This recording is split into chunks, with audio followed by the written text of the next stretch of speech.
Hey there, everybody. Welcome into the Leaning into Leadership podcast. This is episode 238, and my guest on the show today is Casey Watts. So, leaders, let me ask you a question. How many times have you told your team, hey, we need to implement this with fidelity? Or maybe you've told them, we need to collaborate more, only to realize that nobody is on the same page. If you're a regular listener to the show, you know just a couple of weeks ago, I did a special episode specifically on those buzzwords that we say. And I talked about in that particular episode how I was inspired by a recent guest on the show. Well, here is that episode, Casey Watts. Casey is that person who helped inspire that particular episode, and it came from the conversation that Casey and I had together on today's episode. We talk about the quiet chaos that comes from a lack of clarity. Casey knows this extremely well. She is a passionate speaker, author, and thought leader. Casey has more than 20 years in education and more than a decade coaching educators and entrepreneurs and leaders. She is the creator of the Clarity Cycle framework. Casey is also the host of the Catching Up with Casey podcast, where she helps leaders bridge gaps, foster commitment, and create sustainable alignment. I had the honor of being a guest on Casey's show, Catching Up with Casey, and had an absolute blast with her. So, of course, I had to turn the tables and say, Casey, you've got to come onto Leaning into Leadership. So Casey and I are sitting down today in this conversation, and we're going to dive into why clarity is the missing piece in leadership, the habits that actually make clarity stick, and how can you transform the way your team works together. This is such a fun conversation, and it is loaded with insights. I mean, imagine me, a clarity expert, sitting down with Casey, a clarity expert. You are going to come away with, you guessed it, a whole lot of clarity in this particular episode. Again, it is so much fun. Grab something to write with, take some notes. You're going to have a great time. So let's get right to it with Casey Watts. All right, friends, welcome back into Leaning into Leadership. I'm sitting down with Casey Watts today, and man, I'm stoked about this conversation. You know, sometimes we meet people that, whether we realize it or not, we have just, it's like we share a brain. And Casey's big focus, clarity. Casey's really big on teams. Casey's really big in leadership. And man, we definitely have some things in common. So this is going to be a lot of fun. Casey, welcome into the show. Yeah, thanks for having me, Darren. I'm excited to be here. I'm excited about our conversation, talking all about like clarity and teams and all of the things that we share when we're watching each other on social media and LinkedIn and everything. It's like, hey, I was just thinking about that. I was just writing about that the other day. Yeah, for sure. Yeah, you've definitely hit a few things that I've seen you share that I'm like, hey, wow, it's like Casey's in my brain, and I love that. Yeah. So let's let's stick with the theme of clarity and maybe clarify or fill in some of the blanks, if you will. I talked before we jumped on. People already know a little bit about your bio, but Yeah. fill in some of the gaps. Tell us a little bit about Casey Watts. Yeah. I'm going to give you a really shortened version and use the word never because I am a product of the word never. Okay. Meaning I, my whole life, I have said I tend to be a little bit of a stubborn person, but there are so many things that I say that would never do. So I said, I'm never going to be an educator. I don't like kids, don't want to teach. Well, guess what? I became an educator. I said, I'm never going to be a mom before I'm 26. Well, guess what? I became a mom before 26. I'm never going to drive a minivan, never going to be a soccer mom, never, never, never. All of these things. I just recently said, I'm never going to build a course. Like, that's just not a part of what I'm going to do. Well, guess what? I am building a course right now. So I have learned over time, I got to be careful with that word never, because typically when I say that's never going to be me, I'm never going to do that, it ends up happening. So one of the things that I said I would never do was become an educator. Well, I became an educator and I have loved every bit of that part of my life. So I have been in classrooms, in leadership positions, coaching, and now I do entrepreneurship. And so my focus when I'm working with people across the nation is how do we bridge the gaps between the adults on campuses? That's my primary focus. And what I've learned over time and being in the trenches, both as a classroom teacher and leader, is that there's typically two narratives at play. There's the narrative of leaders who are saying, we've set expectations, we've said it time and time again, nobody's getting on board, no one will commit. And then on the opposite end of that, we have teams of teachers that are saying, we have no idea what's going on. We don't know what the expectations are. We don't know what's expected of us. So there's a huge gap in between what our leaders are expressing versus what people are hearing from their leaders. And so in hearing this and seeing this huge gap, I was like, what is the missing piece? And time again, it came to me that clarity is that missing piece. And if I look back across my career, even considering the things that I said I would never do, clarity was always the missing piece. And so I kind of poured myself into, if clarity is the missing piece, why is clarity the missing piece? Why don't we know how to gain clarity for ourselves and create it for other people? And then what are the systems we can put into place so that we are able to gain clarity and create clarity for the teams that we're leading in a way that allows them to commit to the bigger purpose and allows leaders to be able to hold people accountable without micromanaging. So in a snippet, that's the gap that I can feel about who I am and what I do. Yeah. Yeah. Well, and so much of that, just it resonates so strongly. I opened with, hey, you and I share a brain. And listeners, I mean, there's so many of you who have been listening to this show for a really, really long time. And you've probably heard me use almost every bit of what Casey just shared. So I think that's really, really spectacular. And I'm gonna go this direction, I think, Casey, with this. And you talked about that missing piece being clarity. And I go back to my first couple of years, and I'm curious what your experience was when you transitioned out of the classroom into leadership roles. For me, it was one thing to transition from classroom teacher to assistant principal, but it was that move from assistant principal to principal where the lack of clarity really caught up to me. Mm. It was that just I've told the story on here 1,000 times. I think I even told the story on your podcast, but I thought I had to just put on the superhero cape and just solve everybody's problems. And I wasn't clear with what I expected. So it was almost impossible to be clear with what I expected of others. And there's no way they were clear about what it was that was expected of them. One, I'm curious about your experience specifically with that, but then two, maybe carry that a little bit forward with some of the leaders and teams that you're working with now.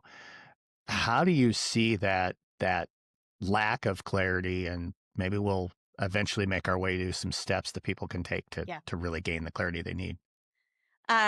It's so funny that we're talking about this today because I don't know if anybody that's listening to this uses Marco Polo, but it's a video chat app that I use consistently. It's pretty similar to Voxer, except it's video format. And so if you're familiar with Voxer, it's basically Marco Polo, but with video. And so sometimes a lot of my coaching will take place on Marco Polo. So whoever I'm working with, wherever they might be, it allows us the opportunity to meet together asynchronously and just chat about like what's on their mind, what do we need to bring clarity to, etc. So I was visiting with someone this morning. Actually, she sent me a polo yesterday, an assistant principal, and she was talking about PLCs and wanting them to be really effective. And one of the questions that I asked was, well, let's talk about what do you want the outcome to be? Like, you have these people coming to these meetings, but what's the ultimate goal, hope, or outcome? Let's answer that first, because we've got to figure out what that is before we can make any effective changes. And then we've got to start thinking, well, what's essential? Like, if this is what you're saying you hope comes from these meetings, or this is what you're saying ultimately you want to happen and teachers to walk away with, then what does that mean is essential to happen during that meeting? And so it's fascinating because one of the terms that came out, and this connects to my own experience working in schools as a instructional specialist specifically, but one of the terms that came out was this term fidelity, right? And we hear it a lot. And there's the push for implementing high quality instructional materials right now. And So many schools have either a new curriculum or a curriculum that they've been using that they want teachers to implement with fidelity. Well, one of the things that we talked about was, okay, you're communicating to your staff, we want you to implement this with fidelity.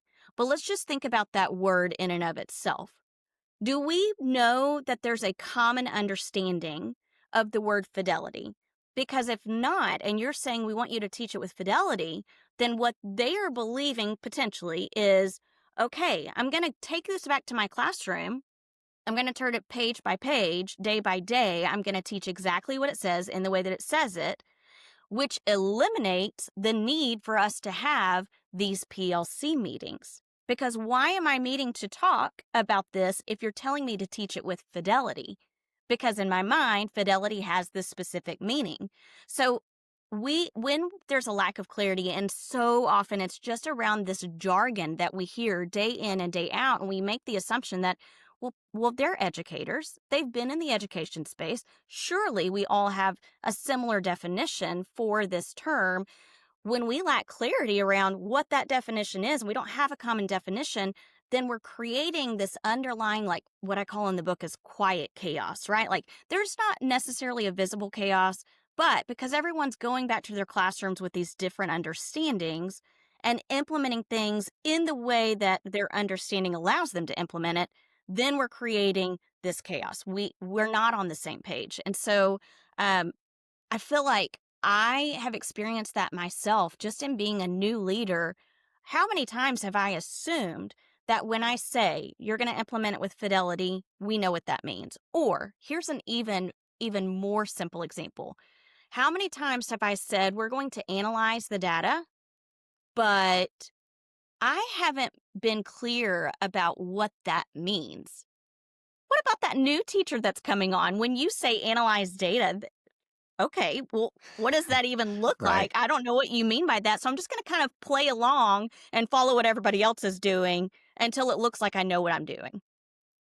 Yeah. Right? No, I think yeah, I love that so much because man, you're taking me back through my career and yeah, the dreaded F word, right? I mean that the F word in education is fidelity. And Right. so many people, yeah, it might as well be a four-letter word because, you know, it's almost like it's like saying fidelity is a directive. Like you will do this lockstep. And I like how Yes. you talked about that because certainly, I mean, I got that directive downhill from, from above me when I was a building principal that your teachers need to do this with fidelity. Well, okay, what Hmm. does that even mean? Right. And, you know, the PLC piece is a great example too. I mean, tons of the different groups that I work with, certainly, they're doing PLC work, but they haven't necessarily, and I have some that are doing a really good job of defining here's what a PLC really is. B, here's what we really expect for outcomes. And C, this is how we expect protocols and processes to actually go in the Right. PLC. So much so that in a couple of cases, it's this particular assistant principal is the driver of PLCs, across the board in the building or whatever the case may be. That lack of definition, I want to maybe go a little bit further here. That lack of definition with some of those terms. You actually gave me an idea for maybe a blog post or maybe a podcast episode or maybe both, where let's just dive into some of the jargon we use and let's talk about gaining clarity, or more importantly, let's talk about how leaders can define those terms. Because Yeah. here's the example I'll give, and then I'll let you just kind of run. A couple of years ago, one of the districts, or rather one of the buildings that I work with, one of the high schools I support, in our very first meeting, what's the goal? Hey, we want to increase rigor. Okay, what does that mean? Uh, Not that they didn't know what rigor means. I'm not Right. saying that, but how do you define that? And what have you done to define that with your teachers?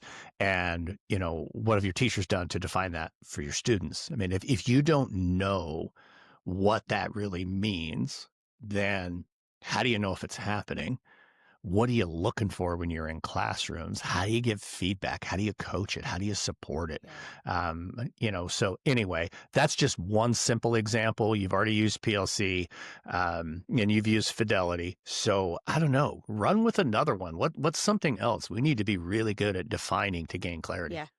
We need to be really great at defining it, but all of these terms. The other thing I think we need to be really good at, and I'm going to give you a couple of examples of how this affects team collaboration.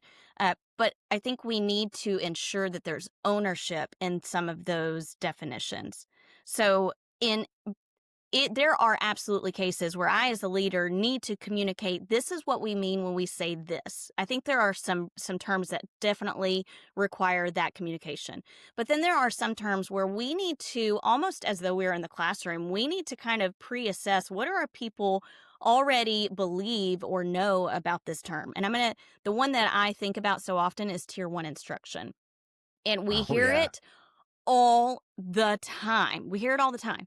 I was working with a group in Los Angeles last year, and they were going through the clarity cycle framework, which we may talk about a little bit before we end this show. But we were going through the clarity cycle framework, and part of that was really getting clear on what are the Tier 1 instructional strategies we're going to implement in our classrooms to improve student engagement, because student engagement was definitely a goal that they had. So I was doing this pre-meeting just to kind of assess, like, where are we before I go in person to do work with these two, the middle school and the elementary school. Where are they in terms of Tier 1 instruction? So I asked the question, let's just talk about, what is your common definition of Tier 1 instruction? And I was met with crickets at first, like nobody wants to answer, probably because they're afraid, oh my gosh, what if my answer is not Right. actually accurate? And Probably then two in people that the, pretended they got yeah, a phone call. I got to leave the room, right? exactly. Yeah, yeah. Oh, hold on, just quick. Yeah. Mute my camera, all of the things, right?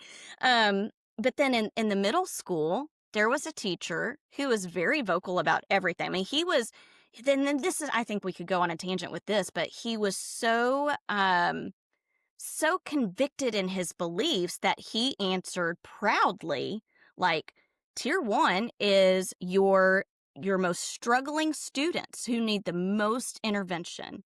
And I was like, well, it's clear we don't have a common definition of Tier 1 instruction, and we definitely don't have an accurate definition of Tier 1 instruction. And so it was just those simple things that we just kind of go day in and day out. Another one is instructional strategies. So when I'm meeting with teams of any kind, it could be leadership teams or it could be teacher teams, when I come across any kind of jargon that I'm like, okay, we could have differing definitions on this. We pause, we bring clarity to it, and they answer the question together, and then they share out. Because I don't want to come in and say, this is what the term is. I just feel like it's in one ear and out the other, and it doesn't support, like if they're coming with these background experiences with a certain definition for this term, me saying this is what the definition is isn't going to change that. So they've got to take some ownership in collectively defining that together. Yeah, for sure. Well, and you led with a term that we certainly need good, clear definitions around, and that's collaboration. Um, you Yes. know, had Dr. Chad Dumas on, my good friend Chad, a Yes. little while back, and I mean, obviously, I mean, to me, he is the PLC guru, and that was one of the things that Chad talked about was, first and foremost, you got to define what collaboration really means. Yeah. And because let's be honest, we have groups who will say, that, oh yeah, we're collaborating, and they're just sitting in a room, or they're having an apartment meeting, or, they're whatever, right? Yeah. Planning the Halloween party or whatever. What really does collaboration mean? And Hmm. not just what does collaboration mean with adults. We talk about it all the time. Oh, we want to see students collaborating. Okay, what does that really mean? What does it really look like? Yeah. And I think folks, here's here's kind of the core of this. And then I want to talk a little bit more about the clarity cycle framework here in just a second. But this really is what Casey's getting at. Man, this is the table I stand on, that I'll pound my fist on forever. anything that you're sharing, anything that you expect, you got to make sure people are crystal clear about what it is that you mean. And if you don't know, there's no way that they know. So have somebody on your team who's willing to ask. It's probably the best thing I ever did. When I had the opportunity to hire some assistant principals, I hired the person that ultimately followed me as the building principal as one of my assistant principals, and she pushed all the time. And at first, she kind of frustrated me. No, I'll go a step further. She kind of pissed me off with, well, Darren, what does that mean? What does that mean? What does that mean? But she really helped me to gain a lot of clarity. And I know our staff benefited from the fact that Annie pushed on me all the time. What does that really mean? Because we need to make sure they know what it means. Yeah. And that I think is just super, super important. That's what Casey's talking about. That's what I'm talking about. And that's what clarity is really all about. So Casey, let's maybe take that a step further. So now we know Yep. why the heck clarity is so doggone important.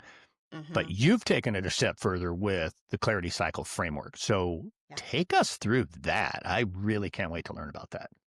Yeah.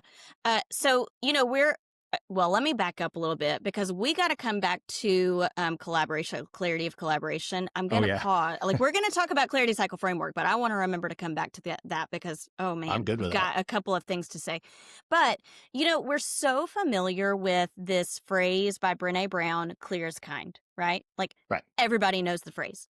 But I think so often we equate that phrase to clear as kind, AKA, I'm communicating it verbally. And sometimes we equate it to having difficult conversations or uncomfortable conversations. And that's not really the intent of clear as kind. In fact, if you continue to read, I think it's in Dare to Lead, Brené Brown goes on to say, we've got to paint done. And it reminds me of the difference between, I always go to the definitions of clarity from Merriam-Webster. And it reminds me of the difference between clear as kind and painting done.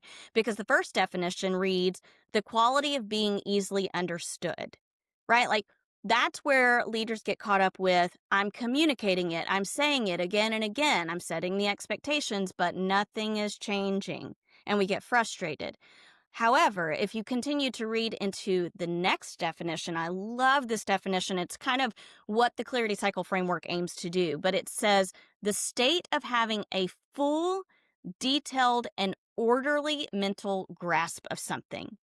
That's so different than just the quality of being easily understood, right? I can understand you, but walk away and not implement what I feel like you've said because maybe I have a different understanding of it, right? So we've got to get beyond verbal communication and put clarity into action. So let me just jump in on that. Not something I normally do interrupt, but I want to connect the dots with what you just said. To me, what you just shared super powerfully, leaders, this equates to what you want to see your teachers doing in the classroom. It's one thing for teachers to say, I taught it, they didn't learn it. And kids actually taking what it is that they're delivering and doing something with it. So if we want teachers to deliver instruction in a way that kids can genuinely take, talk, transfer that information into something, that's the level of clarity we want to see there. That's the level of clarity that John Hattie's talking about with teacher clarity. Yes. Including the paint it done. So what does it look like when it's finished? What is an exemplar? How will you be assessed? That's exactly the same thing that Casey is talking about with from leader to whomever, to your teachers, to your secretaries, to your bus driver, to your para, whoever. That's that level of clarity. So to me, you just totally connected those dots so extremely well. And if I misinterpreted how you were connecting those dots, tell me, but I really don't think I did. Nope. You interpreted it completely accurately. So let's take a look at that Because you second were clear. because That's why. working. Listen, and it's also I was not always a clear person. I've learned from that, even with my students. Yeah. You talking about that made me think recently. There were so many times where I would send my students off to work, and I would notice, what's going on here? Because nobody's really doing what I just Yeah. explained. And so I learned this phrase over time, like, okay, how have I been unclear, or in what way can I clarify what I just said? So I ask that with my students. I ask that with the people that I consult with. And when I go to present, I'm asking that question all the time because I think sometimes we assume we're being clear, but again, we've got a paint done. So what does that look like with the clarity cycle framework? This is where we are trying to fulfill that second definition. We want people to have a full, detailed, and orderly mental grasp of something. So in the clarity cycle framework, you'll notice that there are 6 steps. And while they are 6 steps that I take instructional leadership teams through, I really want them eventually to view them as habits that we're building in order to be clarity-driven leaders. So those 6 habits start with determining your area of focus. Like, what is the one thing that if we focused on this one thing, we could solve so many other things, right? Like, what is the one thing? I know people have like their campus improvement plans and they have their SMART goals and everything, and that's great. But if we have, in your campus improvement plans, there might be 3 or 4 or 5 or 10 goals. Well, that's so much to feel like you have to tackle. What's the area of focus? So we determine an area of focus and then we analyze that area of focus. So step 2 is analyzing the area of focus so we can set some goals. In other words, here's the problem we're solving. What goals are going to help us to address that problem? After we set those goals, we move into the 3rd step. We want to build the habit of gaining insight from our people. This is something that's missed all the time, because we determine our area of focus and goals, and then we just communicate them to people, and we expect them to follow through. Well, people aren't going to follow through and commit, which is what we really want them to do, if they haven't felt a piece of ownership of this. Gaining insight and going to them and saying, here's our area of focus. These are the goals that we're considering. Tell us what's on your mind about this. Where have you seen this as being helpful in the past? How do you see it impacting us if these were our goals moving forward, etc.? Then after we've gained insight, we take all of that insight that we've gained, we move into step 4, and that is casting vision and scripting critical moves. In other words, how are you consistently casting vision so people are reminded of our area of focus and our goals? And how are you scripting critical moves? Chip and Dan Heath talk about scripting critical moves in their book called Switch, How to Change Things When Change is Hard. And it is basically, we're taking this broad thing. In order to gain clarity about this broad thing, leader, we got to break it down for you. And then we have to communicate those small pieces to our people so they know this is where we're headed. But more importantly, this is how we're going to get there. And even more importantly, this is how I contribute to that as a contributing member of this professional learning community. And then after we've cast vision, scripted critical moves, the 5th step, which is often missed, and I'm sure you have some things to share about this, is celebrating systematically and providing feedback regularly. And when I say celebrating systematically, what I mean is we have systems for celebration that are directly correlated with our area of focus and goals. Your jeans past day, your Diet Coke cart, whatever, those are great. Keep that. But how are you celebrating in really intentional ways? And then also, how are you providing feedback so that people can make progress toward your area of focus and goals? And then the last step is just calibrating and sustaining. Like, how are we making sure this doesn't become just a poster on the wall or something that we said we wanted to do, but we never were able to fulfill it, right? So those are the 6 steps. Again, I like to see them as habits that we're building because I don't want to go through a step and never come back to it. For example, I always want to gain insight from my people. I want that to become a habit because it creates clarity for me and it allows me to be able to create clarity for my organization. So that, in a nutshell, is the clarity cycle framework. Yeah, I love that so much. And it makes me think of a handful of schools that I'm working with right now. One in particular, just that last piece, especially with not only, celebrating intentionally, but, just continuing to, stay focused on and update and that kind of thing around those specific goals. In their case, it's 5 pillars. And, they they're being very intentional. We just had a coaching call this week, and in the conversation, they're being so intentional of recognizing and rewarding and reinforcing around those 5 pillars. But they were having a couple of struggles, and even a couple of those tough conversations that are already needing to be had. And I brought them right back to, let's talk about your 5 pillars, because now, how you're going to coach that, how you're going to support that, how you're going to speak back to that is, this is what we're really all about here. In their particular case, it's it's some behaviors or something like that. Are these bringing us closer to our 5 pillars, or are these pulling us away from those? And the longer that we stay focused on those things, I love that through the entire cycle, that we're never losing sight of, this is who we want to be. This is how we're going to get there. This is what my responsibility, my role in that is. And then just those remaining pieces. I just think it's really super powerful. And I love that you've quantified it down into a very specific cycle, and that you talk about it being habits, not just simply steps. Because the difference between building a habit and just doing a step is, okay, I did this, check. I mean, if I want to lose weight, if I want to learn to play the violin, I mean, it's not just, one time I did this, check. Right. Hey, I ate a salad yesterday, check. I should be in great shape tomorrow. It doesn't Yeah. work that way. You've got to build habits. So I don't know, maybe just go a little bit deeper on the habit piece, Yeah. because I just think that's really transformational. Yeah.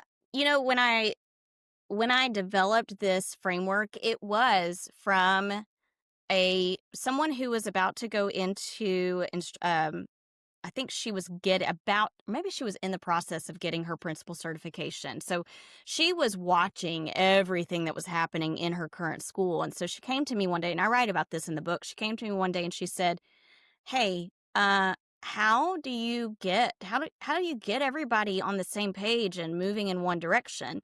And I said, just the blanket, like, I don't, I mean, you just have to like zoom out to see the big picture and then zoom in to see the steps to get there.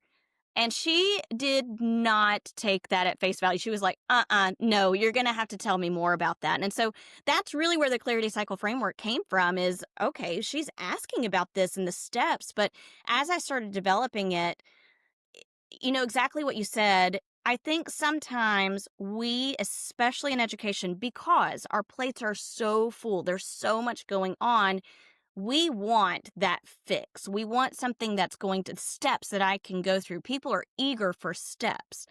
But the I could not write the book and say, here are the steps that you go through, with people thinking this is a magic bullet, because it's absolutely not. And if I was to say to you, and when I work with people and I say, if I was to say to them, this is what you need to fix the problem, and leave it at that, I'm not doing my job. I'm setting them up for failure, because if they're coming at it as just steps, they are not going to see any real progress or change. They're going to experience the same problems again and again and get back into that cyclical pattern that we're so familiar with.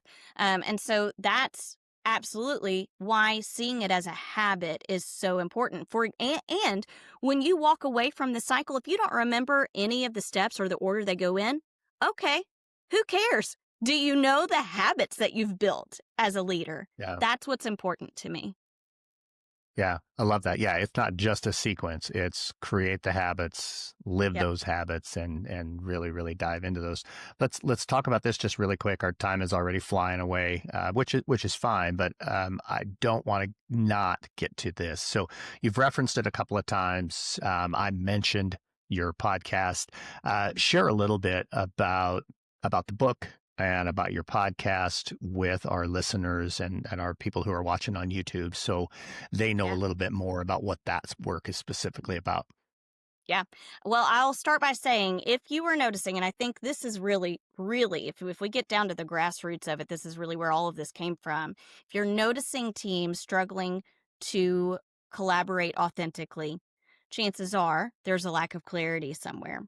And so the book was written for that purpose. Let's gain clarity. The book is titled The Craft of Clarity. You can find it on Amazon.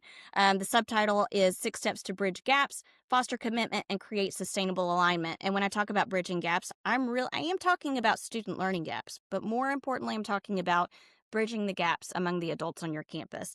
And then the podcast is it's just called the Catching Up with Casey Show. Just imagine we're catching up over a cup of coffee. And we on the show bring clarity to the seemingly small things in leadership that make a huge difference. So, we talked earlier about that jargon. It's just seemingly small things, data, tier 1 instructional strategies, small things, but they make a big difference if we don't bring clarity to it. And so that's what the podcast is all about. Yeah, I love it. Folks, we'll put links in the show notes to every bit of that. So you can go and jump on all of those things. Start following Casey if you're not already. And we'll talk about how you can follow her in just a couple of minutes. But we're at that point in the show. Casey, I'm going to ask you the same question I ask everybody here. This is the Leaning Into Leadership podcast. So in addition to everything you just shared, how are you leaning into leadership right now?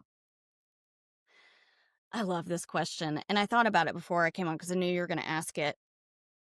I'm going to tell what I'm actually working on as a leader. And I'm going to have a podcast episode about this. I have it planned out already.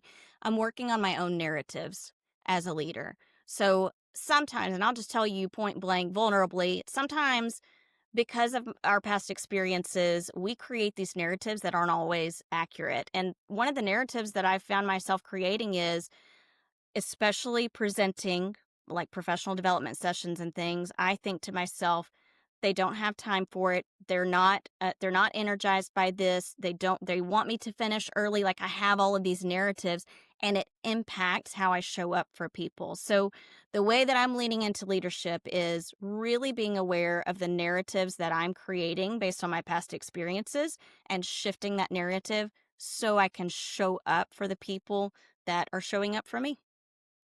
Man, I love that so much. That is such an awesome answer. I get so many incredible answers on the show, but Oh, I man, bet. that one is definitely up there. That's wow, knocked it out of the park, Casey. It's outstanding. Thanks. So, people definitely are going to want to follow you, catch up with you. See what I did there? Uh, How do people follow and get in touch with Casey Watts? It is so easy. It's just catch up with Casey everywhere. So you can find me my website, catchingupwithcasey.com. Or if you want to go on Instagram or LinkedIn, that's where I'm going to be. You're just going to find me at Catch Up with Casey. Outstanding stuff. Again, folks, we're going to have all that in the show notes for you. Man, this was so much fun. This was energizing. What a great way to kick off the day. Folks, I hope you guys enjoyed it as much as I did. Casey, thank you so much for joining me here on Leaning Into Leadership. Yeah, thank you. All right, folks, what a fun conversation with Casey. Again, just so grateful that she came here onto the show and spent a little bit of time with me. Those conversations around clarity are just so incredibly important. So make sure you check out Catching Up with Casey. Make sure you get connected with Casey, her website, her socials, all the things you need to know about Casey are down in the show notes. And now it's time for a pep talk. So let's stick with that topic of clarity today in the pep talk. Something that I've been working on recently that not really necessarily ready to talk about here on the show, but that I have leaned into a lot of connections that I have to kind of support me on my thinking around it, on helping me kind of shape what it is that I'm doing specific to this particular project. And I had a conversation with a friend today. I was in the car driving home from being at a university in Kansas, and on my way home, I had a conversation with this individual, a really good friend of mine, Dave Schmitto. Shout out to Dave Schmitto. And Schmitto and I were having a conversation, and he said something to me that, as a clarity expert, kind of made me blush, to be honest with you, because he gave me a little bit of clarity in an area that I've been a little bit struggling. And so I wanted to share that with you and tell you that this particular piece of advice is something that every single one of us can lean into in the work that we do each and every day.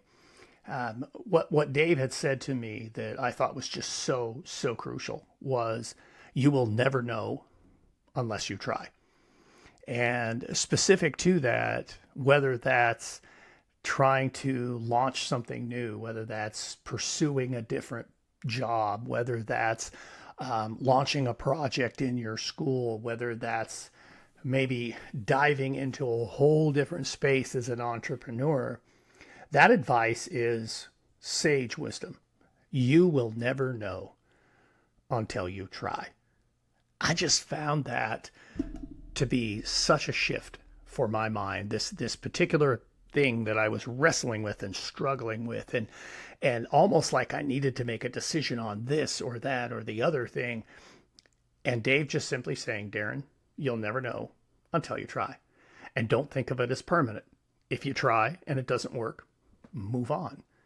It was something that reminded me of a conversation I had with my good friend Bradley Skinner a bunch of years ago when I was Bradley's principal. He had asked me about trying something new in his classroom, and he wasn't sure if he should. And I just told him, I said, well, you won't know until you try. So try it. If it works, great. If it doesn't, stop. Move on to something else. But the more we think of things that way, when we go in with that open mind, that mindset that allows us to say, hey, you know what? Maybe I will give that a shot. Why not give it a try and find out? Very wise words. Awesome conversation with my friend Dave Schmittou. You can find Dave Schmittou right here on this show. You have to go back quite a ways. I'll link it in the show notes, folks. But I had Dave Schmittou on the show. I'm going to say it was somewhere back around like episode 53 or something like that. I'm probably wrong with the number, but I will link it for you in the show notes, and you could just pick up even more of that incredible wisdom from Dr. Dave Schmittou. So that's what I have for you this week, folks. Thanks so much for tuning in. Thanks for jumping into this conversation with Casey Watts. Wow, what a great conversation. And hey, take that advice from the pep talk. You never know unless you try. Get out there, folks, and have a road to awesome week.